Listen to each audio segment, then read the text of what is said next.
Hi, and welcome to Two Ordinary Nerds, a podcast where two ordinary nerds talk about ordinary things. How you doing today, Daniel? Oh, wait, you're doing great because it's your birthday. It is. He's, if we're in Chuck E. Cheese right now, how about you tell us how big you are, little guy? I'm 30 years old. That's right, kids. That's not 03, that's 30. That means he's old as fuck. I wouldn't go that far, but sure. Let's go with it. Listen to the podcast in a couple of years, and then I'll be 30, and then we can bust my balls. How was your day then? My day's, pretty good.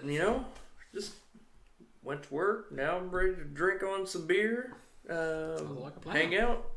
Yeah. What are you drinking on today? For my special occasion, we are doing a repeat.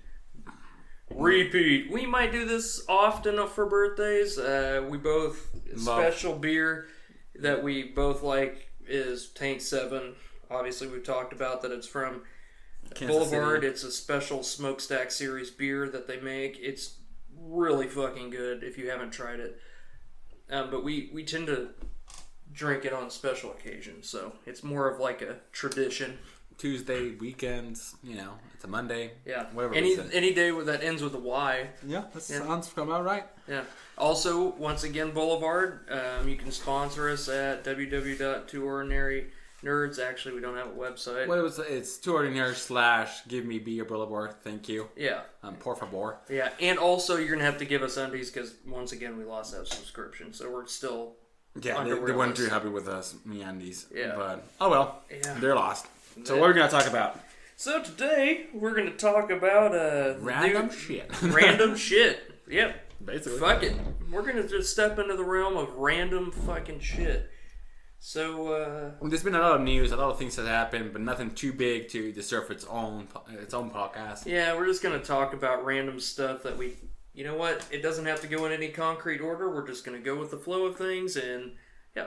So, join us. Let's get our laxative and join in this episode.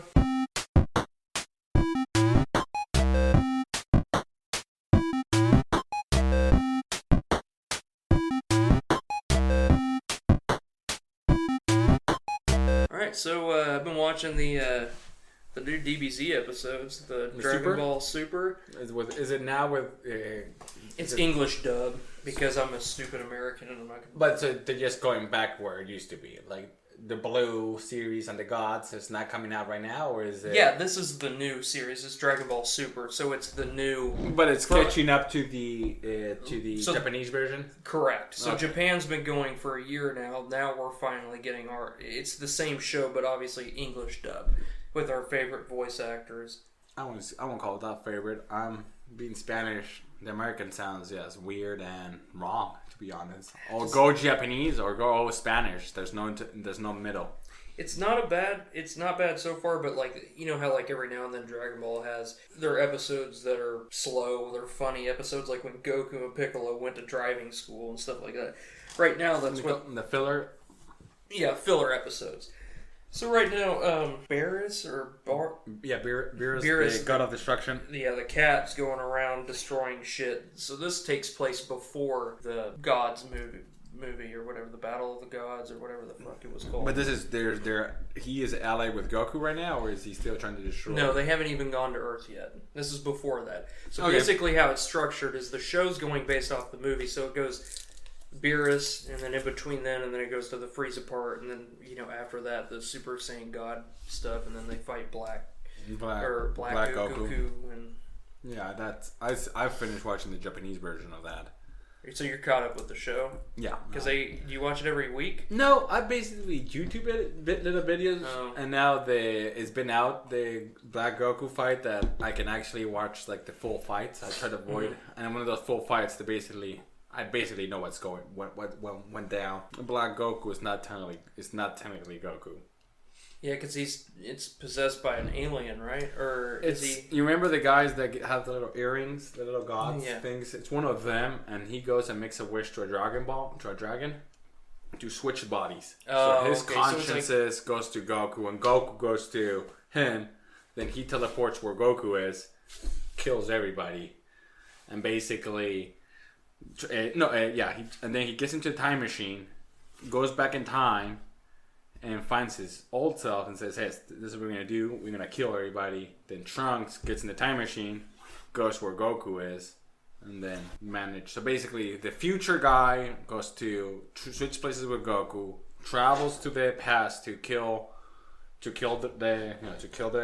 Goku on the rest. Mm-hmm. Then Trunks manages to go back to the past again, gets them, go to the future, and they fight. That's more or less what it seems like. It was fun. It's good.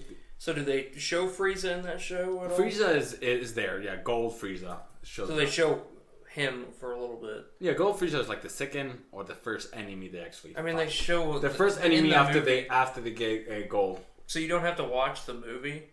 They show the fighting in the movie. What movie? What do you mean? This is the TV show. Yeah, but they have Resurrection F, and it's a movie. That's a movie. I mean, I'm not sure if they show Frieza. But I know that you can watch the fights on YouTube of Black Goku versus Goku and Vegeta, and the fusion between Goku and Vegeta. Okay. Huh. And That's Trunks. Interesting. And future Trunks, I guess, is the correct word. So what did you think about that Tom Hardy Taboo show? It's weird. I'm still undecided. It seems good. It seems going to be a good show. But as for right now, I'm in the same place as when I saw Westworld. It seems going to be awesome, but it's so weird. I'm not really sure what's going on that it could go both ways. Yeah. And I'm more, but it gives me reassurance that it's the BBC doing that show. Yeah, I like how they're stretching their boundaries on FX, showing that show by the cursing element. I think more shows need to follow suit, not worry about we can't use this word or anything because of our viewership. But FX has always been a little bit more edgy than the rest. Yeah, I mean, AMC's starting to get really edgy, but they just won't. Yeah, but you won't see these type of shows with ABC or NBC or those type of shows. This is more of an FX. This is more of a... because, let's be honest, The Edge, what is for us thinking is edgy, it used to be South Park. It used to be The Simpsons. Those were the ones that used to push the... Yeah. You know, I guess they're also cartoons, but this is the first time that we are seeing the edge getting pushed. Maybe in 10 and 20 years, we will start seeing the edge be pushed with something else, something that will even shock us even more. Yeah.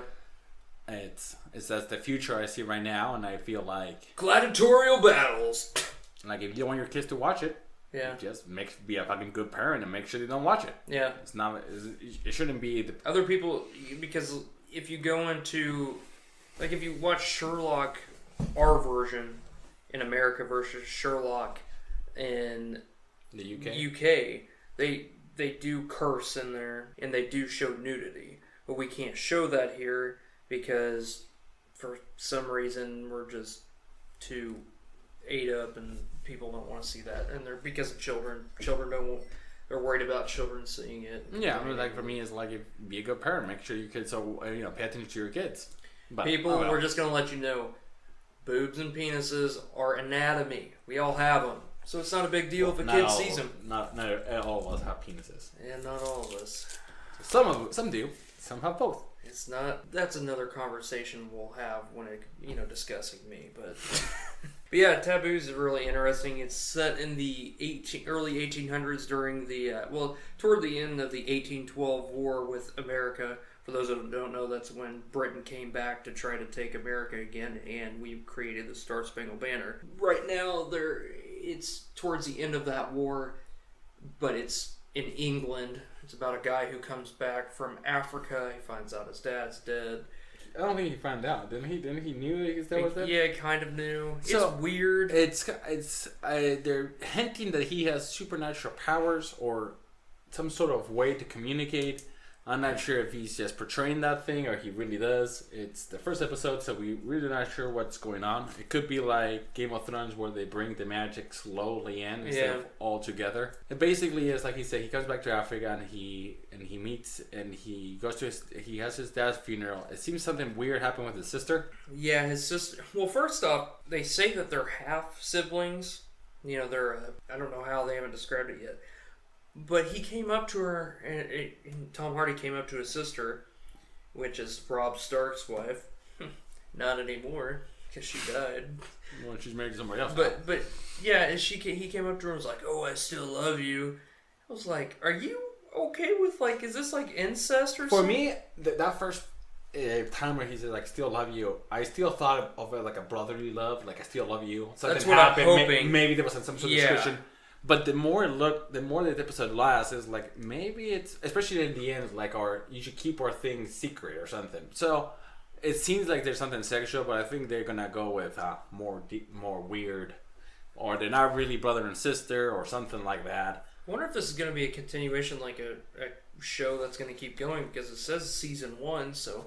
It's a limited season, though. Oh, it is? I think so. That's what I thought. It was a limited series, but that'd be cool if it was, a couple seasons. I mean, it's still too soon to see if it's any good or not. I think we will touch again when it's episode 3 or 4, and just so we can have a better perspective. So far, it looks good, but it's like we don't want to judge the first season. Like when we were talking about Westworld, the first one, we were like, we're not sure. It looks good, but we're not sure what's going on.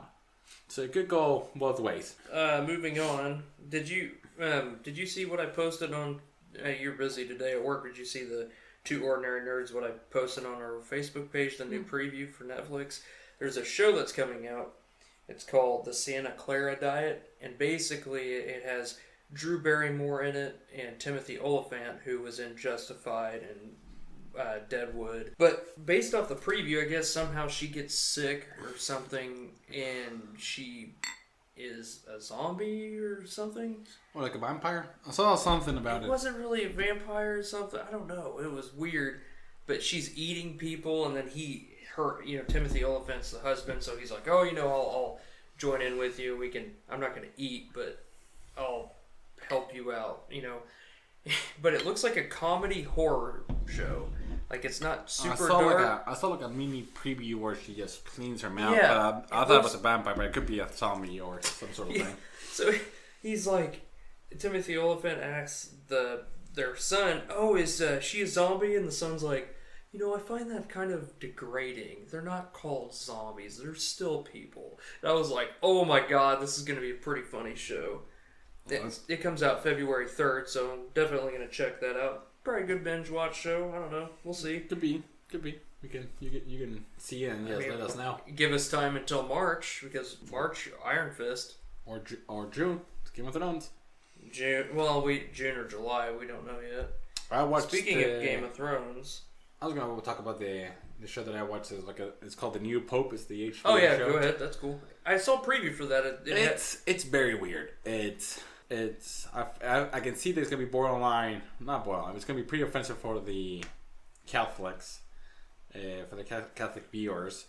But it's about the youngest pope ever, and it's fake. It's not like a real. It's not like a real pope, and he basically is 47 years old, 57 years old. I think they said it was. Don't lie to our Catholic listeners. There are 2 popes. There's always a young one. Yeah. So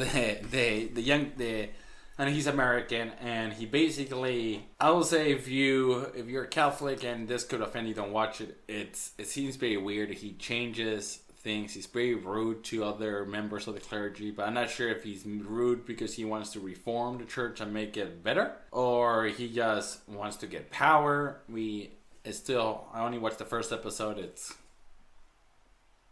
It wasn't that great. I'll watch one more episode, but if it is the same as the episode 1, I think I'm gonna stop watching it. It could be just not my cup of tea. It looked kind of like, it reminded me. I thought it was gonna be a fun show, like funny, and it's not. It reminded me. I didn't watch this show, but I remember seeing previews of it, of the Borgias. Yeah, I thought it was gonna be sort of like like the Borgias. That is not. Or funny-ish comedy that is not either. Yeah. I would just give it one more episode. If I like it, I will continue. If I don't, I will just let you guys know. So we're going to talk about some news with Game of Thrones. They stated that they're going to have, this season obviously 7 episodes. Next season, tentatively, whatever, it was supposed to be 6 episodes, but now the executives at HBO are pushing to at least get 7, maybe 8. It'd be really cool if they did that. As long as the show is still good, we that's what we want, you know.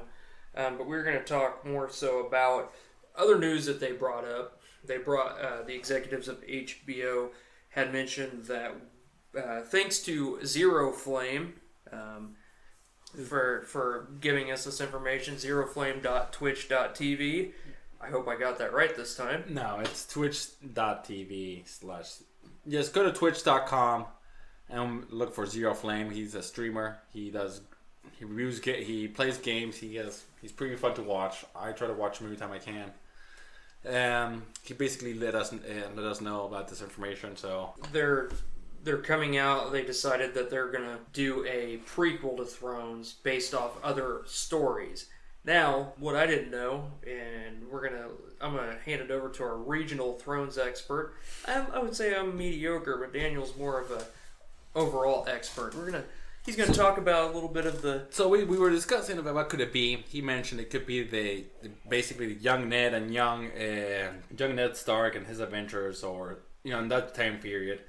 I said I didn't think so, just because it seemed to be too cliche, and I think it will be too expensive just to continue that role. But I told them they could go with the other books that George Martin wrote about the Game of Thrones world, and he did not know that. I was surprised. But the names, it's the Dunk and the Egg. There's 3 books about it. It's their lifespan was from 1998 came the first book, and it was the Age Knights. Then the 2003 came the Sworn Sword, and in 2010 the Mystery Knight came out. There are 3 books that Martin wrote, and they basically tell the story of Sir Duncan the Tall and his squire Egg, who becomes King Aegon V Targaryen. And basically, it seems like a fun book. It seems I haven't read them. I'm gonna try to read them before, if the show comes out. I'll try to read them beforehand. But I know they made other books like The Princess and the Queen and the Rogue Prince. So there's a whole bunch of books that they can go and actually have information about them, and they're already finished and they're already published. So they don't have to go. R.R. Martin doesn't have to go back and rewrite new stories, because there is a lot of information out there, but I don't think there's enough information to actually do. Because you just imagine the first 3 series, it took George R.R. Martin years. Oh yeah, years, and those books are thick books. He's still not done with the book that he's supposed to release and they're 2 years ago. And they're thick books, and they had to cut them in little pieces. Just imagine little bits and pieces that are in those books to make another show. Yeah, I just think it's not impossible. It will make money, and I think that will make more money than the Dunk on the Egg. But you never know. Yeah, I mean, it would still be good. I think it'd be cool. I would like to see somehow. I really like this past season where they showed the flashbacks. I know the whole series, the creators have been against doing flashbacks, but they had to do it for this season to tell the story. With Hodor, and then which Hodor kind of counts because he had to go back. Bran had to go back and to affect Hodor. But they're more like natural flashbacks. Yeah, and fuck you if you haven't been caught up with Game of Thrones. Well, yeah, you're not a true fan. But I have to say, going back, the Battle of the Trident would have been amazing to watch. Yeah, that would have been cool. That's when Ned Stark. I'm not sure if Ned was there, but it was Aegon. Was it Aegon? The Prince Aegon, Prince. Yeah, and he gets killed. He gets killed by Robert. By Robert and his hammer. He basically crushed his chest with a hammer. It would have been fun. If they made a show and just anticipate just one season and that's it, and that's the battle, I would be happy. I don't need another show of Game of Thrones. Yeah, I would just like one season of prequel would be cool. Yeah, but I mean, it had to be very specific, and I always think sequels are not as good as the originals. I like, for example, Better Call Saul, but it's not, in my opinion, it's nowhere close to Breaking Bad. And Game of Thrones, whatever sequel it is, I don't think it's going to be as good as Game of Thrones. Well, I think a lot of the issue is with doing a prequel after the main show is all these people are attached. You're not going to have Tyrion, you're not going to have Khaleesi, you're not going to have Jon Snow, or the suspense either. Yeah, almost. Because you know that if you see Ned and you know they're going to survive. Yeah, and one of the things of Game of Thrones is anybody could die. So like if you haven't seen them in the show, you're going to assume or they're dead or they're not important. Yep. But that's so. One of the other things that I wanted to bring up, I've known about this for a while, but for those who are they really like history shows, historical reenactments, I guess, like Band of Brothers. Steven Spielberg and Tom Hanks are coming out with another version of like Band of Brothers in the Pacific, but it's about B-17 pilots. It's going to be about the Flyboys, and that's going to come out. I think sometime this year. But that'll be really cool because my grandpa was a B-17 pilot, so I'm really interested to watch that, and I think that's going to be neat. Mm-hmm. I love Band of Brothers. Pacific was okay. I think those military stories are always fun. I always wanted to see the other version. I feel like I've seen 100 movies that the Americans. That's why I like Sands I think it's. Yeah, Sands of Iwo Jima or something. Letters of Iwo Jima. Letters of Iwo Jima. Like I like Clint those Eastwood make. Yeah, I would like to see. I don't want. You can see a lot of. Yeah, I would like to see German. Because I don't think all Germans were evil. I don't think all Japanese were evil. They were just forced to, or they were brainwashed. But I want to see. I don't want to see. I get the why it's America sells, but at the same time it's like give me something or give me. I would like to see one about the concentration camps of the Asian Americans that were here in the States. Oh yeah, that would be good. I want to see how horrible we treated the Native Americans. We don't always have to be the hero, because all those movies end up with a nice, background, and then you can see the American flag, and I love because we haven't been perfect in this country. I love this country, and I love those movies. They're all so good, but there's like. We should also make movies showing other sides of the spectrum. I'm not saying show what Hitler was trying to do, but maybe show like a German troops German troops in Belgium in World War One, or something where you don't need to have a clear who's good or who's bad, but you can show the atrocity what is war, and it's you're brainwashed to say the Soviets are coming, and you need to fight against the Soviets, because that's what most Germans thought. They thought like the communist Soviets were going to come and destroy their country. Well, that's why I like Bridge of Spies, because it kind of showed the other side of that. It showed the Cold War, but it obviously showed the tension between the United States and the Soviet Union, but it also showed the Russian side of it. How Tom Hanks asked the protagonist of the show, okay, the movie, what's going to happen when we turn you over to the Russians? And the spy said, well, either I'm going to get shot or I'm going to live, but they also show how the Russians reacted versus the Americans, and they also showed how the Germans reacted, because at that time the wall went up, the Berlin Wall. So they show that, the Germans are different now. They're still pissed off at us because we destroyed their country. I mean, we helped, split their country in half. Yeah, I think it's fun. Like, I think it's going to get a good movie, because I'm thinking Saving Private Ryan, the invasion of Normandy? D-Day. Yeah, the D-Day. There was this part where there's it seems like there's two German soldiers speaking in German and saying blah blah, but it's actually, I think they're Lithuanian, if I'm not mistaken. It's a different country. They were not German. They were speaking in the Lithuanian. I'm not sure if it's Lithuanian or what. But they were saying, "Don't shoot us. We're not German. We were sent here. We were forced to be here. Don't shoot them." And the guy's like, "I can't understand you. I can't understand you." And they gun them all. When it's a little subtlety that you don't know, but they were not German. They were basically forced labor sent there, and they sound similar to German. And the Americans, instead of, because they were surrendering, what they should do is accept the surrender and send them to prisoners camp, and then they could have figured out they were not German, but they gunned them down.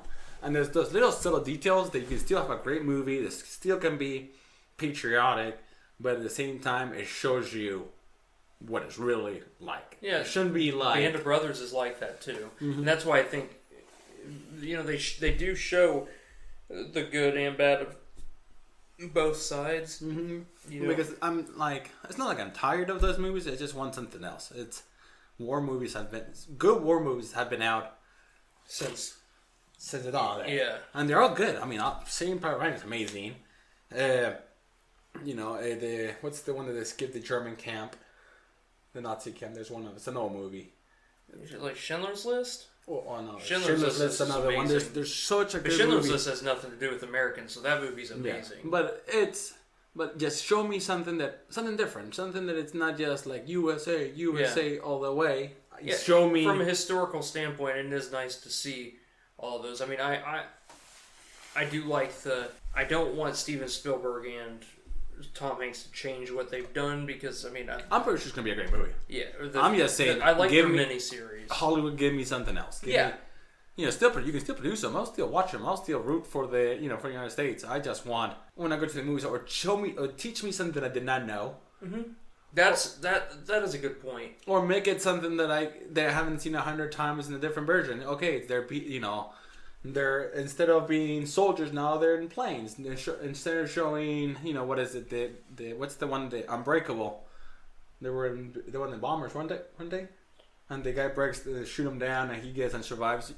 It was a great story. So yeah, there's so many good stories, like hidden stories that people don't know about. Like this is an American story. Or like the Wasp. Like tell me, have you heard of the Wasp? Is the Woman of the Air Services? Mm-hmm. Make a movie of them. Make a movie something different. I've seen want to make a bomber movie, make something of them. These ladies were basically one of the things that I thought interesting. They had to teach people how to shoot down planes, and the Wasp, these female pilots, will get in one plane, and there was a rope tied to another plane that's empty, and they will fly them up, so the soldiers could practice shooting the second plane. Yep. Think how badass that fucking is. And men wouldn't do it, so they made the woman do it. Just give me something new, something different, something that's not so much.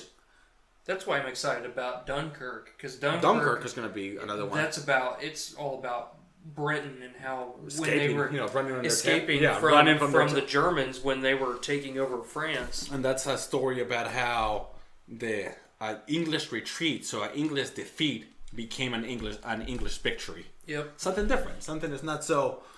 The Germans are running away. The Germans won in Dunkirk. Yeah. It's a clear victory. Yeah, people.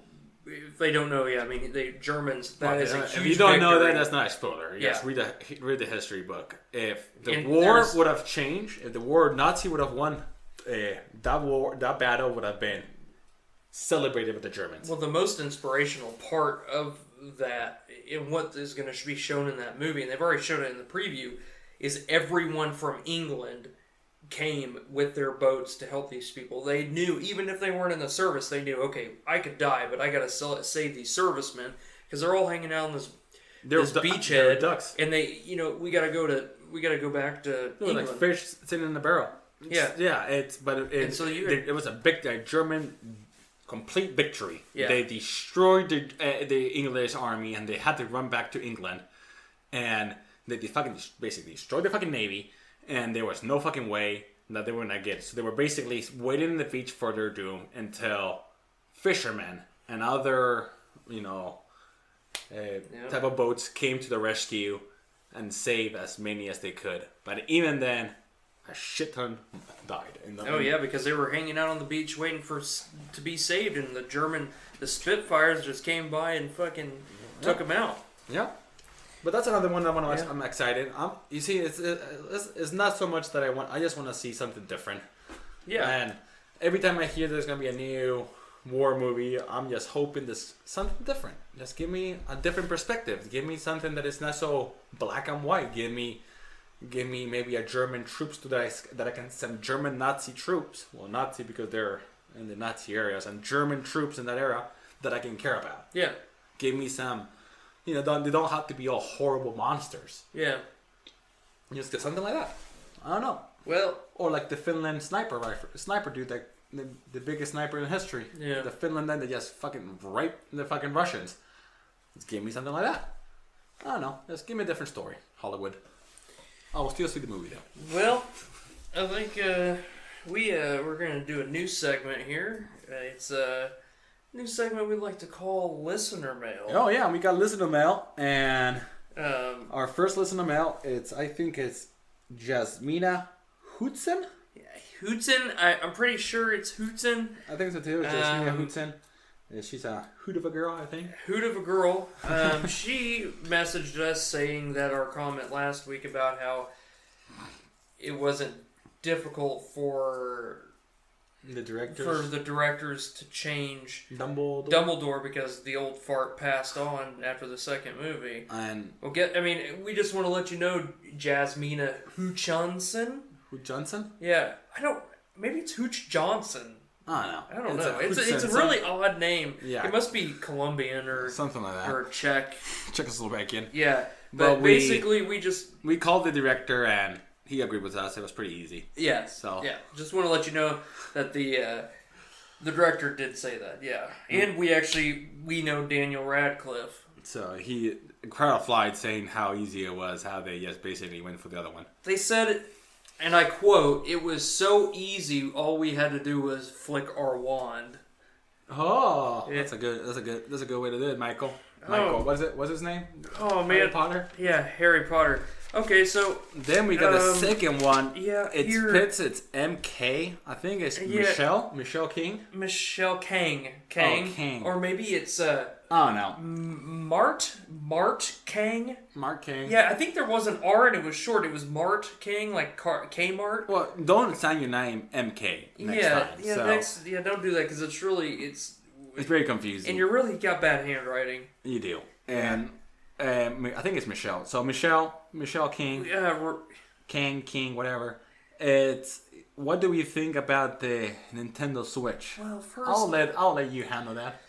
Well, first and foremost, here at Two Ordinary Nerds about the Nintendo Switch, we were actually surprised that they actually came out with another system. I honestly thought that they were going to bomb like Sega, because who comes out with a Wii and then a Wii U, which is basically the Wii with HDMI imports? I mean, it's not really. I mean, you can say you would have betted that it were not going to show up. Yeah, I was banking and betting on that they wouldn't show up, but yeah, I guess they did. But it looks cool. Mark King or Kang, we just want to say that the Switch looks good. I mean, it looks cool, but we would have betted that it wouldn't show up. I feel that if Nintendo, it looks cool. I mean, it's a cool idea, but if they're going to show up to the ball game, maybe it's time to step in front of your predecessor or step in front of your competition. Don't always fall behind PlayStation, Xbox, and PC. Switch. I want to agree with the Switch. I think the Switch. It is parts of it are ahead of its time. Okay, yeah, you can play any game, take it anywhere, and play it, it's amazing. And you can switch the controller from one player to two players. You can switch them. You can give you. That is cool. I like it. I think it's good. But I'm a big Zelda fan. So whatever Zelda comes out, I'm like, oh. The issue is, I hope that they focus more third party. Be part of. Get GTA 5 in there to help, stuff like that, I don't think they need GTA. I think they have Zelda. That open world game looks pretty fucking good. I was one of them when I remember talking to you when we were talking about it. I was like, I doubt that Nintendo will go broke in this console because they always have the magic Pokemon. Mm-hmm. Oh yeah. And if something really goes bad, they can make a Pokemon Switch game. And that will break the bank. I do like the aspect of being able to play. It would be cool to go downstairs and play my game and then also watch TV at the same time if I want to. Or be in my room and play that game and not have to be downstairs. That would be neat. Or you can you're playing your game and somebody comes in. You can always switch the game that you're playing to a two-player game and just give them a portable remote and be able to play it. Yeah, it would be. I don't know. Still not really any game on there that I still would. There's Skyrim, Zelda. I think Zelda's worth the money. I played enough Skyrim. I think Zelda's worth the money. But I guess for me, I'm just like. Have you played Majora's Mask yet? No, you don't have Majora's Mask. You got. Yeah, some guy got me that for my birthday. Some fan got me that for what game was it? Is Zelda and the... It's the first one from 64. It's not Majora's Mask. I don't know. I've played some of it, but not a lot of it because I've been playing that DBZ game a lot. But I need to get into that. Is that Majora's Mask? I thought it was Majora's Mask. Isn't the one with the big moon coming down? I don't know. You got like 24 hours to beat it? I'm not sure. I have a game for 3DS. It's a Zelda game that a fan got me for my birthday because we have so many fans. Yeah, you got like at least 30. 30. But yeah, I mean, I hope the Switch does good. It looks fun. I just need something on there for me to want to buy it. You know what I mean? There's nothing on there right now that makes me want to buy it. Alright. But I'm not a huge Nintendo fan. And I'm assuming you are too, Mark King. I'm thinking that's why he asked it, but yeah. I think, so if you didn't get, I'm pretty sure if you didn't get the Majora's Mask, you got the Ocarina of Time. That's it. Oh, Ocarina? That's the best game. Yeah. That and Majora's Mask are my favorite. I haven't played it that much, because like I said, I've been playing the other one, but... Alright, well, Michelle King, or whatever her name is thank you for writing us. You know, you can, I think we should go to the news. Do you have any news in the Daily Bugle? No, I think I morphed some of the news into what we were randomly talking about today, so... Okay, alright, that sounds perfect. I think that was it. Alright, so if you want to write us like Michelle and Jasmina, just please email us at 3ordinarynerds. 3? Who are we adding into this bullshit? Two ordinary nerds. That's bullshit! two ordinary nerds at gmail.com. Who's the other man? And you can always tweet us at 2ordinarynerds and Twitter. One day we'll create an Instagram account. Maybe closer to Comic-Con we'll make our own Instagram account. Sounds good. And then we'll, one day we'll get on YouTube. We're not sure yet when. Once we figure out how that works, yeah, we will. One day. All right. Cheers. Cheers.